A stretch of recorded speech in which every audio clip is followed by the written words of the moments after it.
I'm Tim Cope and I grew up in Victoria.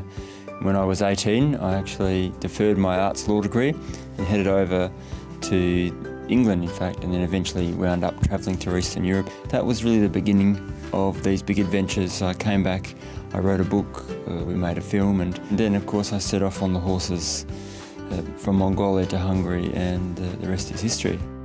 I've always been really driven to share my stories in writing, photography, film, and obviously digitally through a web blog. Through Internetrix and through my friendship with Dan, it's been a crucial way for me to be able to communicate and share, not just when I'm home, but actually during the journeys. And I think in that way, people have really been able to follow the journey in a way that, not that long ago wouldn't have been possible. Thinking back over the 10, 12 years we've been involved with Tim, the thing that really stands out for me is just the sheer volume and quantity of written word, of pages, of photo galleries, of high quality video content. So technically our engineers have really had to make sure everything's efficient, simply because Tim generates so much. It's a kind of a contradiction, because on one hand I set off on this 10,000 kilometre journey by horse. It's important to start off with a simple idea.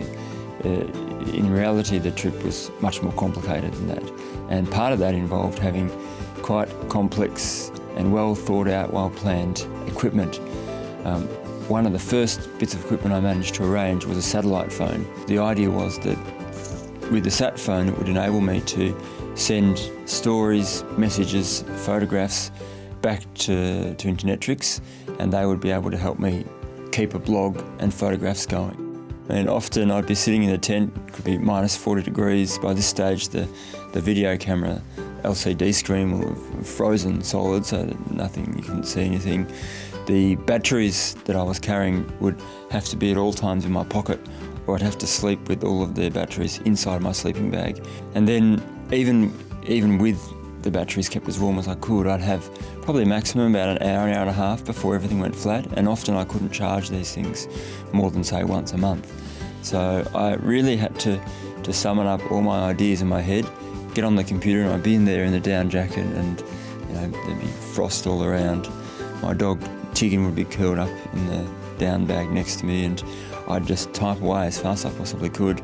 There were times, of course, when I couldn't get stuff back by computer. I just didn't have enough battery power, so I used to actually get on the sat phone instead and simply call Dan back here in Wollongong, and he would dutifully type up a small report. I think what kept the staff at Internetrix entertained during my journey was some of the stories about how I was coping. And one of the difficulties, of course, was trying to film and photograph the journey alone, because I had 3 horses, a dog. So I'd usually set up a tripod. I'd have 30 seconds to run to the horse, leap on the horse, and in the process of doing that I'd usually get on my roll of film several shots of me chasing the horse, halfway up the horse, and so on. We've had a great time and overcome some major challenges, scaling his digital presence to be an online store, to have integration with social media. He was one of our first clients who embarked on a YouTube channel. They also enabled me for me to operate everything remotely. So I could be sitting in somewhere plugged into power in Kazakhstan, in some remote little town, and I could still log in and completely update my site. So I was able to self-manage everything, and that content management system has kind of evolved as my own journeys have evolved, and has been overhauled every time my website's been upgraded. So that's been a key. In what I do, it's all about being able to interact with your audience and your followers.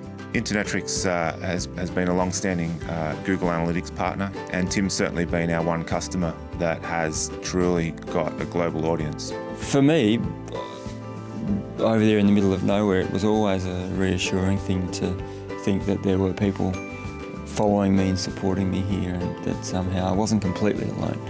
To know that there was this audience that was growing through the website somehow gave me a wonderful feeling of reassurance. It's been a true partnership, and the fact that we've been able to support him and he's been able to support us. I think we've both helped contribute to each other's success.